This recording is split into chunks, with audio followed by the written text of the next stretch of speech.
আর তিনজনেই একসাথে শুনতে পাচ্ছেন? হ্যাঁ হ্যাঁ হ্যাঁ, হ্যাঁ হ্যাঁ আলাদা আলাদা জায়গা থেকে আলাদা আলাদা ফোনে আছি সবাই। ও এখানে আচ্ছা আচ্ছা এখানে আরো আচ্ছা 4-5 জনকে জুড়ে নেওয়া যায়, একসঙ্গে কনফারেন্স করে নেওয়া যায়। হ্যাঁ, কনফারেন্স করে নিচ্ছেন, আচ্ছা ঠিক আছে। হ্যাঁ হ্যাঁ, আমি বলছি যে এর আগে যেটা বললাম আর কি, যে প্রকৃতি যদি বিষয়টা আসে, যে এটা একটা কোনো লোকই খারাপ নয়, সবাই ভালো, কিন্তু একটা প্রকৃতি ব্যবস্থা মধ্যে দিয়েই মানুষ এগুলো করছে, সে তার এটা করতে বাধ্য হচ্ছে। ব্যবস্থা বললে প্রকৃতি আর বললেন কেন?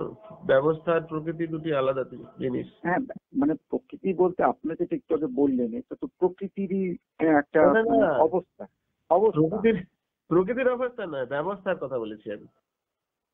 ব্যবস্থার ডিমান্ড, ব্যবস্থার চাহিদা, এটা ব্যবস্থা এই মতো করে তৈরি করা আছে যে আপনাকে, হ্যাঁ, আপনি অন্যজনকে ঠকিয়ে বা গরিব রেখেই ধনী হতে পারবেন, শোষণ করেই বড় হতে পারবেন।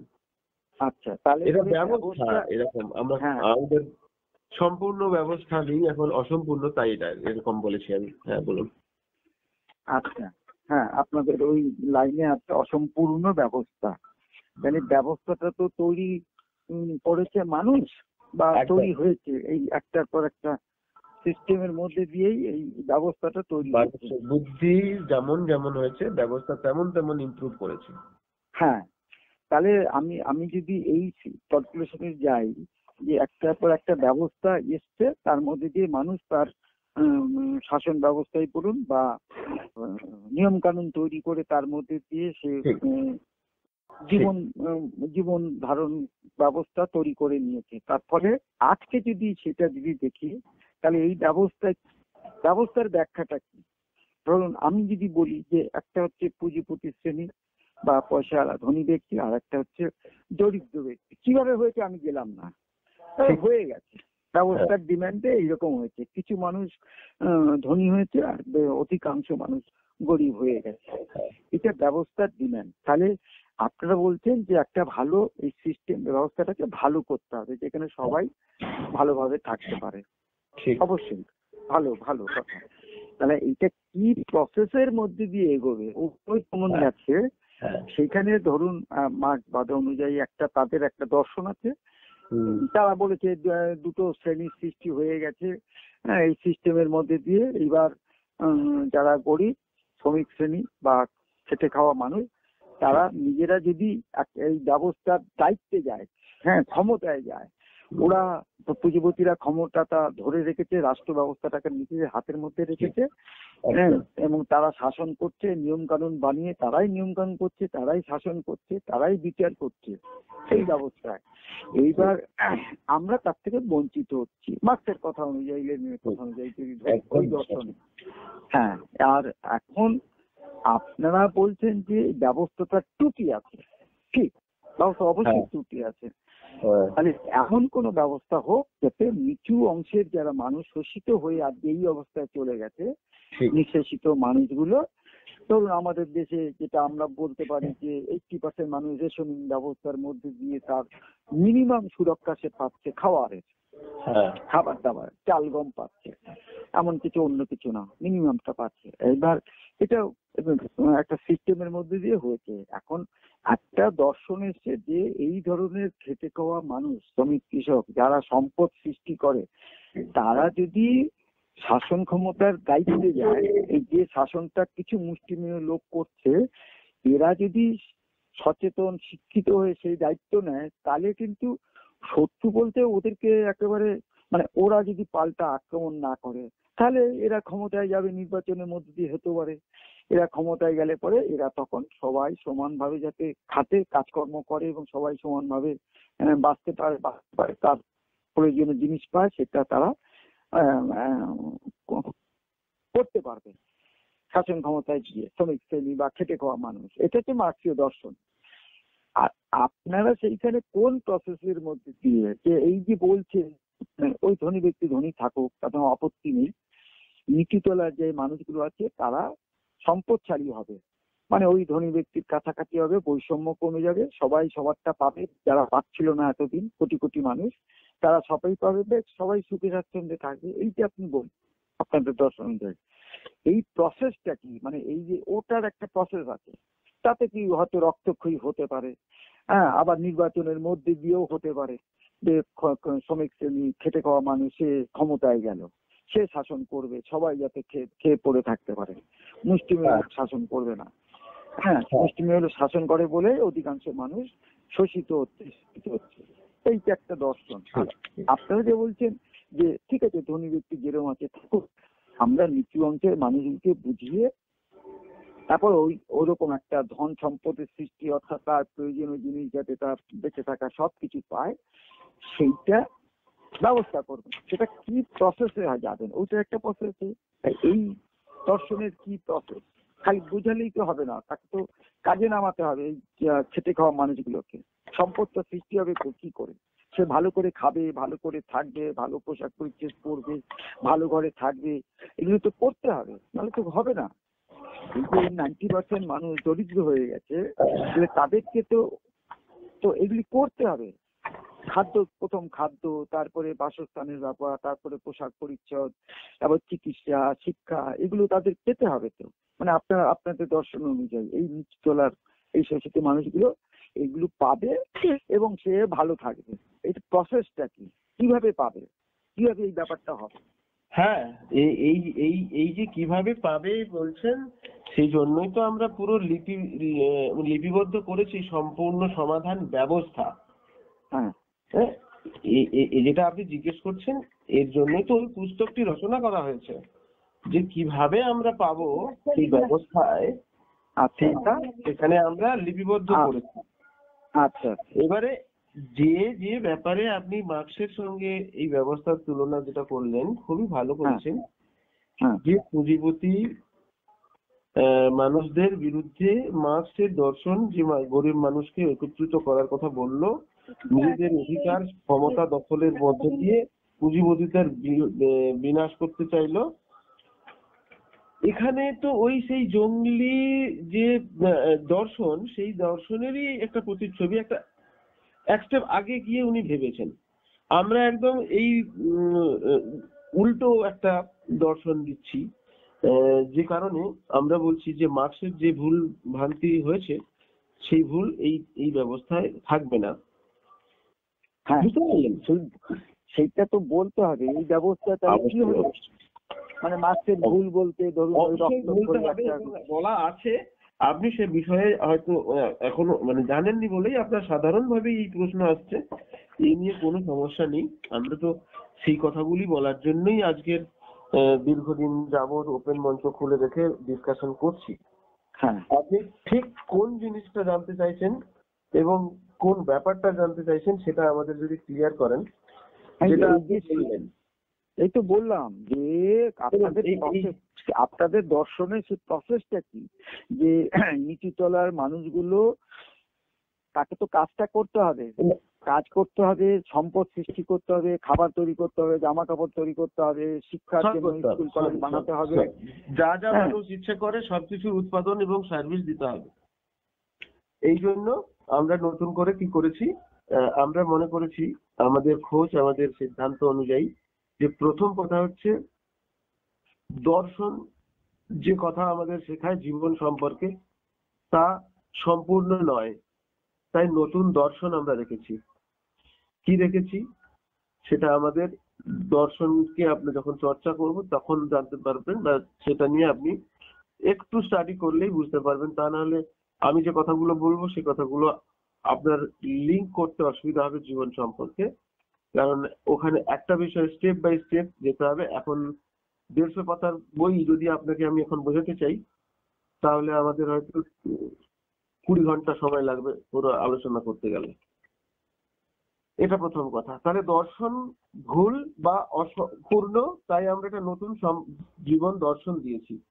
এই দর্শনের উপরে দাঁড়িয়ে জীবন কেমন হওয়া উচিত এবং সেই জীবন সঠিক পাওয়ার জন্য কিরকম ব্যবস্থা হওয়া উচিত, তার জন্য আমরা বই দিয়েছি। সেখানে নতুন অর্থনীতি আছে, যে অর্থনীতিতে আজকের ডেটে যে অর্থনৈতিক ব্যবস্থায় যে ধনী দরিদ্র তৈরি হচ্ছে, সেখানে ধনী দরিদ্রের কোনো বৈষম্য থাকবে না। যে অর্থনীতিতে আজকে অযোগ্য মানুষরা ঘুষ দিয়ে বা অন্যরকম কোনো আর্থিক প্রলোভন দেখিয়ে সেই জায়গা দখল করে আছে, বা কোনো অপরাধ করে সেই পয়সা দিয়ে মুক্তি পেয়ে যাচ্ছেন, বা অপরাধী নয় তাকে পয়সা দিয়ে অপরাধী সাজানো হচ্ছে। এই সমস্ত কিছু পয়সা দিয়ে যা যা হচ্ছে আমরা জানি, সেটা সম্ভব নয়। আর সম্পদকে সংরক্ষিত করার মানে কি, সংগ্রহ করার সেই সুযোগও পাবেন না, অর্থকে জমিয়ে রাখার। সেখানে কোনো ব্যাংকের ব্যবস্থায় থাকবে না। তার মানে একটা মানিলেস ইকোনমির কথা আমরা বলেছি, সেটা একটা আলোচনার জায়গায় আপনি আলোচনায় পেয়ে যাবেন আমাদের ইউটিউব চ্যানেলগুলো সার্চ করলে। এরপরে আমরা একটা পলিটিক্যাল মডেল রেখেছি, যেখানে নতুন যে রাজনৈতিক মডেল আমাদের আছে, যেখানে 365 দিন 24 ঘন্টা সাধারণ জনগণই হবে মালিক, এবং তার ভোটার অধিকার তিনি প্রয়োগ করতে পারবেন 5 বছরে একবার নয়। 365 দিন 24 ঘন্টা মানুষের হাতেই ক্ষমতা থাকবে, এবং সেটা কিভাবে সম্ভব তা খুব সুন্দর করে আমাদের পলিটিক্যাল মডেলে আমরা বলে রেখেছি। এবং আমরা রাজনৈতিক নেতাদের এখন দেখি যে ভোট নেওয়ার পরে তারাই হয়ে যায় মালিক। আমরা হ্যাঁ, হ্যালো, আমি তো অন্য সব কারোর সঙ্গে কথা বলিনি, তাহলে কেউ কথা বলছিলেন আপনার সঙ্গে, কথা বলেন? হ্যাঁ হ্যাঁ, একটু কথা বলি। কেমন আছে ছেলের বন্ধু? আচ্ছা আচ্ছা, তা আমরা আমি যেটা বলছিলাম যে অন্য এখন নেতাদের হ্যাঁ, হ্যালো, এখন নেতাদের আমরা ভোট দিই দুটি কারণে। একটি হলো তারা সংবিধান তৈরি করতে পারবে, তার পরিবর্তন করতে পারবে, তার সংযোজন করতে পারবে, আর সেই সংবিধান মেনে তারা পরিচালনা করতে পারবে। আমাদের ব্যবস্থায় সংবিধান তৈরি করার দায়িত্ব জনগণের, এবং সংবিধান মেনে কাজ করার দায়িত্ব শুধু নির্বাচন প্রতিরোধীদের। আমাদের যে দর্শন, সেখানে বলা হচ্ছে যে সাধারণ মানুষ কি বোঝে, তারা আইন কানুন তৈরি করবে। আমাদের যে বোঝাপড়ার হিসেব নিকেশ শিক্ষা, অশিক্ষা, উচ্চশিক্ষা এসবের উপর ডিপেন্ড করে না। আমাদের বোঝাপড়া ডিপেন্ড করে সেই মানুষ কতখানি সন্তুষ্টি ভোগ করছে এবং কতখানি অসন্তুষ্ট হচ্ছে, তিনি কতখানি সুখ পাচ্ছেন, কতখানি দুঃখী হচ্ছেন। কোনো কিছু যখন তার জীবনে, ব্যবহারিক জীবনে আসবে, তিনি সেই বিষয়ের উপরে, সেই আইনের উপরে, সেই বস্তুর উপরে, সেই সার্ভিসের উপরে কিভাবে তার ফিলিং হচ্ছে, এই পঞ্চেন্দ্রিয়র দ্বারা আমরা গ্রহণ করতে পারি অনুভব। সেই অনুভবের মধ্য দিয়ে পদ্ধতি, এই সিস্টেম, এই প্রোডাক্ট, এই আইন, এই নীতি, এই নেতা, এই কর্ম পদ্ধতি ঠিক কি ভুল আমি বিচার করতে পারবো খুব সহজ, সিম্পল একটা হিসেবে। এখানে শিক্ষিত হওয়ার দরকার নেই। তাহলে সব মানুষই তার ভালো মন্দ বোঝেন, কোনটা ইচ্ছা, তার ভালো লাগার বিষয়টা বোঝেন। সেই জন্য তার পঞ্চেন্দ্রিয়ের যে মিনিমাম কমন জন্মসূত্রে পাওয়া যে টেস্টিমনি আমাদের কাছে আছে, সেখান থেকেই আমাদের ভালো মন্দ বিচার করে আমি নির্বাচন করতে পারবো, এটা আমার জন্য ঠিক, ভুল, এখানে আমার সমর্থন আছে, এটাতে আমার সমর্থন নেই। যখন নতুন নতুন কোনো সিদ্ধান্ত নিতে হবে, বুদ্ধিমান মানুষ যারা নির্বাচিত হয়েছেন সমর্থনে, সাধারণ মানুষের সমর্থনে, তারা প্রস্তাবনা রাখবেন যে এই এই এই এই বিষয়টাকে যদি আমরা এই এই এই বিষয়ে আমরা করতে পারি, আমরা যদি পরিবর্তন করতে পারি আইনের এই এই দিকগুলি, তাহলে আমরা এই এই সুফল পাবো। সাধারণের মধ্যে কিছু মানুষ তো বুদ্ধিমান থাকবেই, তারা বিচার করে দেখবেন সত্যি তাই। যদি তার বিরোধিতা না হয়, তাহলে 3 মাসের মধ্যে হয়ে যাবে এবং সেটা কার্যকরী হওয়া শুরু হবে। তার মানে রাজনৈতিক মডেলটা একেবারে ইউনিক। যেমন অর্থনৈতিক মডেলটাও ইউনিক, রাজনৈতিক মডেলটাও ইউনিক, যা আমাদের জীবন সম্পর্কে বুঝে এই ব্যবস্থায় রাখা আছে। পরবর্তী সময় একটা পারিবারিক নিয়ম আছে, এরকম করে শিক্ষানীতি আছে, এরকম করে আমাদের সঙ্গে পুরো সামাজিক নীতিও আছে, কোনটা সোশ্যাল হবে কোনটা হবে না। আজকে ডেটে দেখি যে একজনের আনন্দ আরেকজনকে বড় পীড়া দেয়। দিন রাত মাইক চলছে, কেউ খোল খরতাল নিয়ে করছেন, কেউ আজান পড়ছেন, কেউ প্যান্ডেল টাঙিয়ে করছেন, কেউ মসজিদে মহরম করছেন, আরো অন্যান্য নানান রকম ক্লাব সংস্থা তার নিজের নিজের অনুষ্ঠান পালন করতে গিয়ে যাদের মধ্যে তার কোনো ইচ্ছাই নেই, তার কোনো সেই বিষয়ে ইন্টারেস্টই নেই, তারাও তার ভেতরে গিয়ে সেখানে জড়িয়ে পড়ছেন এবং যন্ত্রণার জীবন কাটাচ্ছেন। প্রত্যেকটি সামাজিক জীবন যাতে করে তার ইচ্ছে মতো সামাজিক পরিবেশ পায়, তার জন্য আমাদের সামাজিক মডেল আছে আলাদা করে। পরিবারেও যে অশান্তি বা যে অনিয়ম, যে মতবিরোধ, ঝগড়া, আত্মহত্যা, কলহ, ডিভোর্স যা যা হচ্ছে পরিবারের মধ্যে, তার যে মূল কারণ সেগুলোকে বের করে আমরা রেখেছি নতুন পরিবার নীতির মধ্যে, যাতে করে শুধু জীবনে সুখই অনুভব হবে, দুঃখ নাম আর নিশান থাকবে না, দুঃখ করা কোনো জায়গা পাবেন না। সেগুলো পুরো ডিসকাশন করা আছে কিভাবে হবে।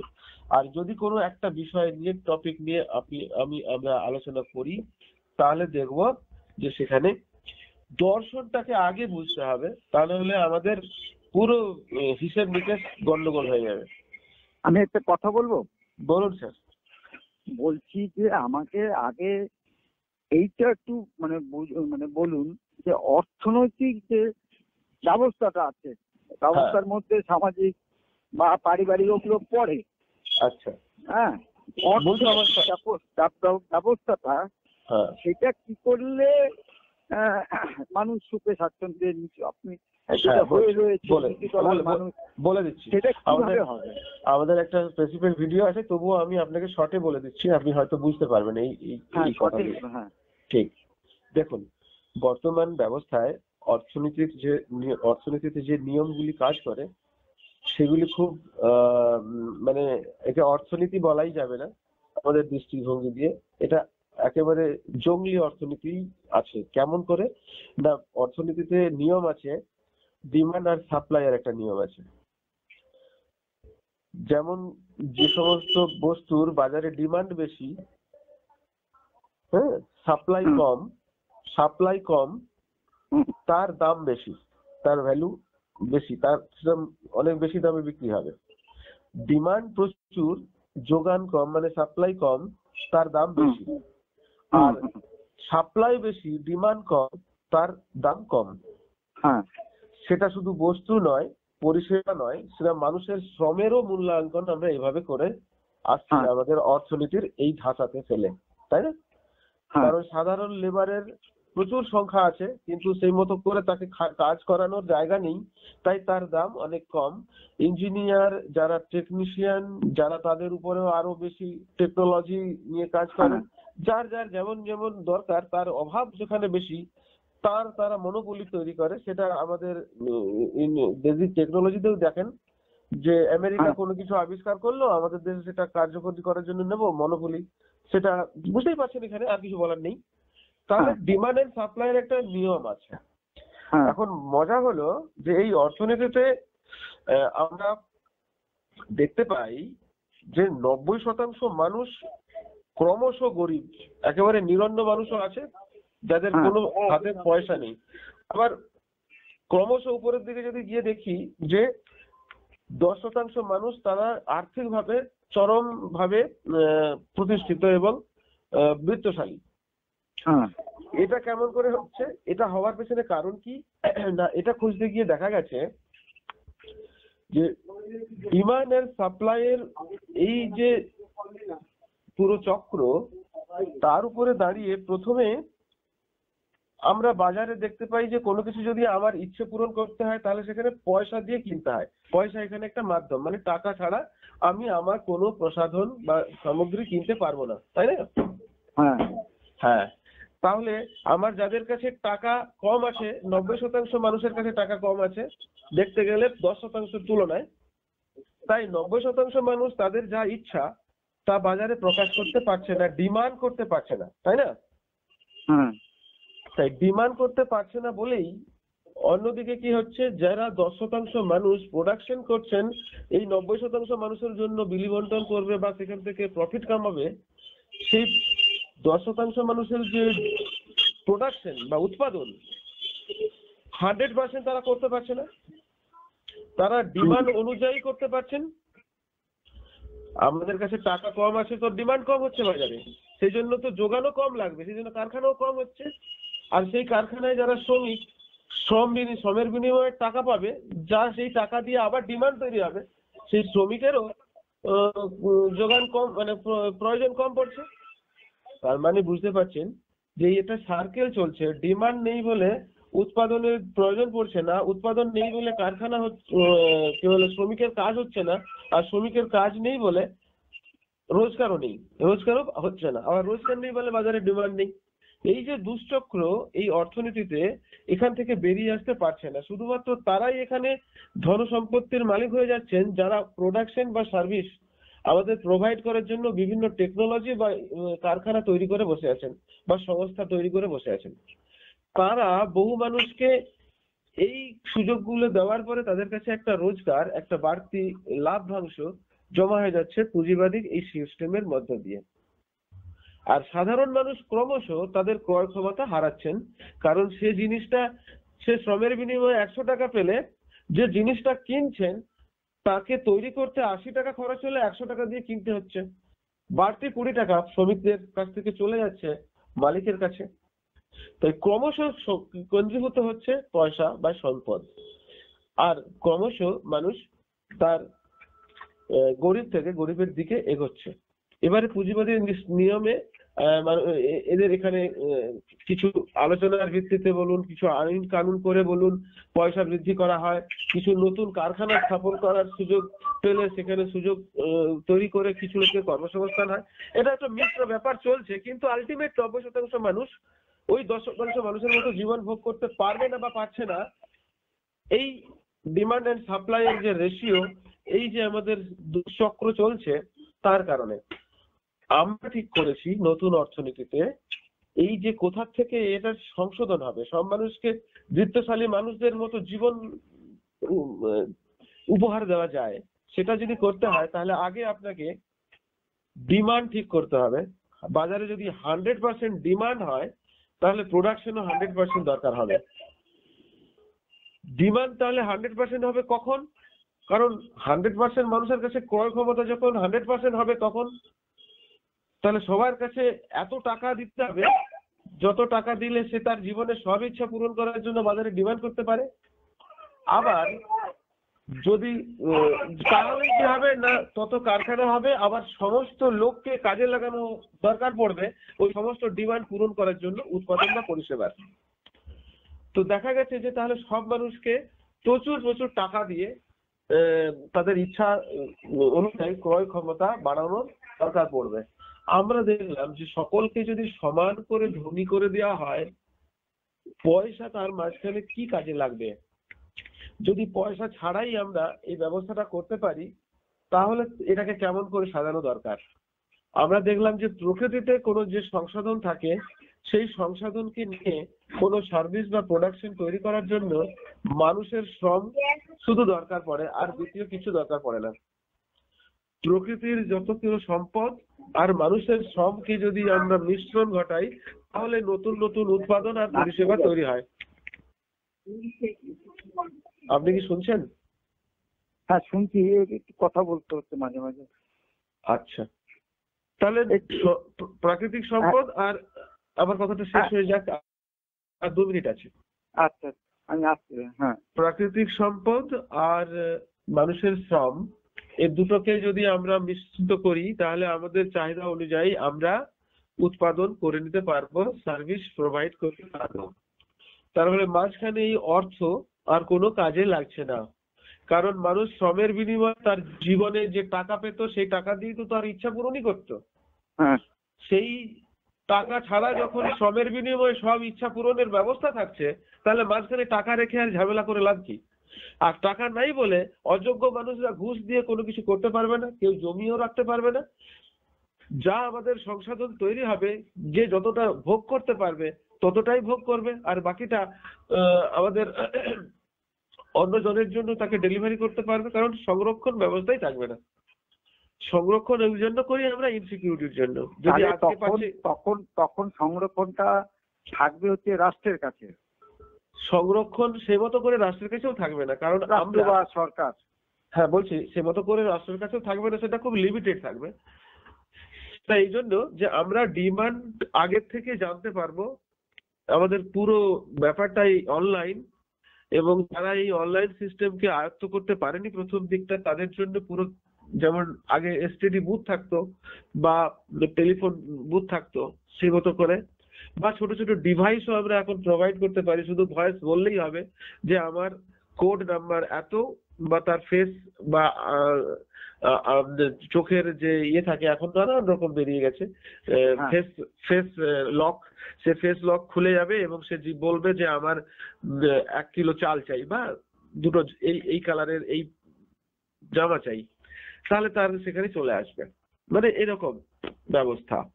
তো সেই জন্য প্রতি বছর কোন জিনিসের কতটা ডিমান্ড হচ্ছে, প্রতিদিনের নিত্য প্রয়োজনীয় জিনিস কি কি মানুষের ব্যবহারে কাজে লাগছে, কোন সিজনে কি ধরনের জিনিস আমাদের কাজে বেশি ব্যবহার হয়, মানুষের রুচির একটা 7-5 বছরে, 3 থেকে 5 বছরে পুরো অ্যানালাইসিস হয়ে যাবে, আমাদের পুরো মানুষের ডাটা কম্পিউটারে সেট হয়ে যাবে যে সে কি পছন্দ করে, কতটা পছন্দ করে, কখন পছন্দ করে, কি জন্য পছন্দ করে, কিরকম তার ইন্টারেস্ট, ভালো লাগা মন্দ লাগা, কে সে পছন্দ করে না, সবকিছু এরকম একটা অনলাইন ডেটা যখন, এবং সে মানুষটি তার সম্পর্কে যতটা বেশি সঠিক বলবেন তত বেশি তিনি সুখী হবেন। এখানে মিথ্যা কথা বলে যদি ভুলভাল ইনফরমেশন দেন, তাহলে তার ইচ্ছার বিরুদ্ধে কোনো কিছু তার কাছে চলে আসবে, যা তার কাজেই লাগবে না, তিনি তাতে অসন্তুষ্টই হবেন।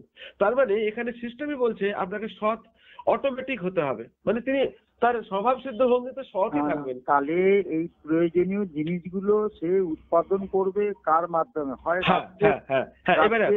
ব্যবস্থার মাধ্যমে, নাহলে ব্যক্তি মালিকানার মাধ্যমে। এবার আসছি না, এখানে কোনো ব্যক্তি মালিকানা নেই, পুরো ব্যাপারটাই রাষ্ট্র পরিচালনা করবে। আর এই রাষ্ট্র সবাই, এই 365 দিন 24 ঘন্টা রাষ্ট্র ক্ষমতা কার কাছে আছে? জনগণের হাতে। তার মানে জনগণই রাষ্ট্র পরিচালনা করছে, কোন নেতা শুধু তার সুপারভাইজেশন এবং তার যে অভিজ্ঞতাকে কাজে লাগিয়ে পরিচালনা করছেন, এবং সেটা তার ইন্টারেস্ট বা ভালো লাগার কাজ বলেই করছেন। এখানে কোনো বাড়তি লাভ একজন চাষির থেকে তিনি জীবনমান একটু বেশি পাবেন বা একটু কম পাবেন এমনটা নয়। প্রত্যেক জনই যে যেই কাজই করুক না কেন তার ইচ্ছা মতো সে জীবন পাবে, তাকে কেউ বাড়তি কিছু দিয়ে বিরক্ত করবে না, আর তার যা চাই সেটা থেকে সে বঞ্চিত হবে না। তার মানে আমরা এবারে উৎপাদনের দিকে একটু নজর দিই। আমরা উৎপাদন করছি এভাবে, 25 থেকে 50 বছর বয়স পর্যন্ত মানুষজনই শুধু এখানে উৎপাদনের কাজে যুক্ত থাকবেন বা সার্ভিসের কাজে যুক্ত থাকবেন। তাদের ইচ্ছা অনুযায়ী এবং যোগ্যতা অনুযায়ী যে যেমন কাজ পছন্দ করেন, করতে চান, তার হবি বা শখ পূরণের জন্য সে সেই কাজে ইনভলভ হবেন, এবং তার ভালো লাগার কাজটা সে 100% কোয়ালিটি ওয়ালা করবেন, এবং গুণগত মান সেখানে আমরা সমাজে প্রোভাইড করতে পারবো। হ্যাঁ, তাহলে তো আপনি একটা কথা বলেই দিলেন যে এখানে কোনো ব্যক্তি মালিকানা থাকবে না। না। আচ্ছা, আর সবাই কাজ করবে তার ক্ষমতা অনুযায়ী, ইচ্ছা অনুযায়ী, তার দক্ষতা অনুযায়ী, এবং সে তার প্রয়োজন অনুযায়ী তিনি সে পাবে। শিল্পপতির যে যোগ্যতা, যে ইচ্ছা শিল্প পরিচালনা করা, তার সেখানে আমি বলছি ওগুলো বুঝেছি, আমি বলছি সব যে যেখানে যেমন করে করছে আজকে। শুনুন, আমি বুঝে গেছি, তাহলে এটা ঠিকই বলেছেন। হ্যাঁ, কিন্তু এইটা প্রতিষ্ঠা পাবে কি করে, বা প্রতিষ্ঠিত হবে কি করে এই সিস্টেমটা? ঠিক। এবারে আসছে আপনাকে রাজনৈতিক, এটা মোটামুটি বুঝে গেছেন ব্যাপারটা ক্লিয়ার? হ্যাঁ, যে এটা এরকম করা সম্ভব, বা এরকম করলে সকলের কাজে লাগবে, সকলের সুবিধা হবে, সকলেই সমৃদ্ধ হতে পারবে। হ্যাঁ, এটা একদম ঠিকই আছে। Thank you. এবারে আসছে পলিটিক্যাল মডেলে, যেভাবে আমরা এই ব্যবস্থায় আসতে পারবো।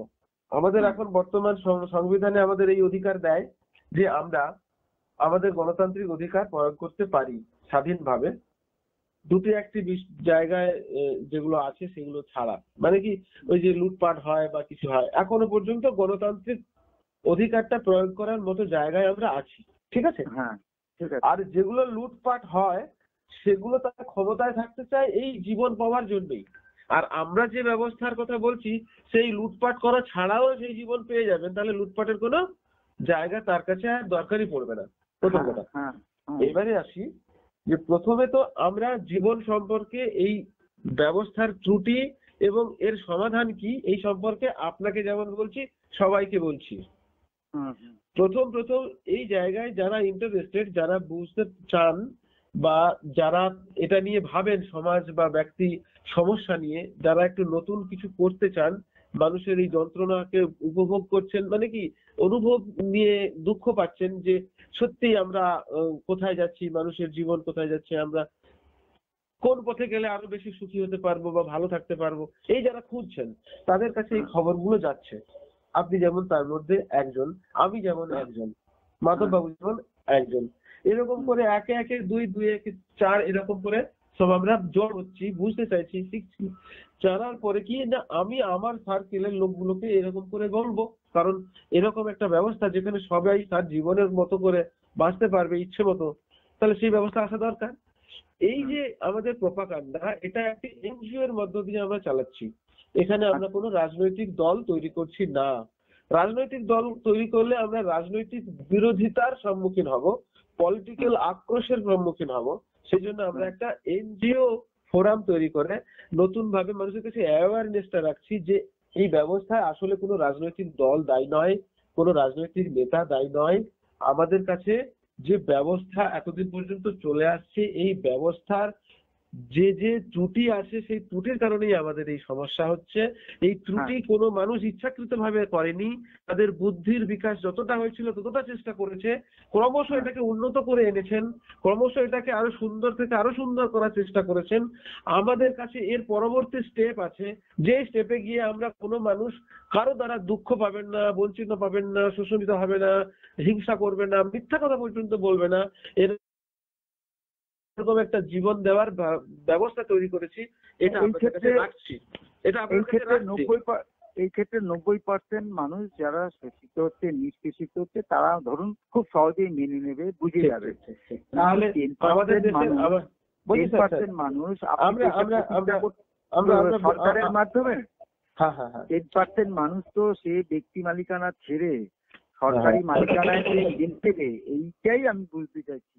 হ্যাঁ বলছি, কেন? হ্যালো, আচ্ছা আমি আপনাকে এই লাস্ট প্রশ্নটা করলাম যে কারণ আমি এখানে আমার বোনের অসুস্থ, তো ওখানে এসেছি, একটু ওদের বাড়িতে ঢুকলাম, ওদের সাথে একটু কথা বলতে হবে।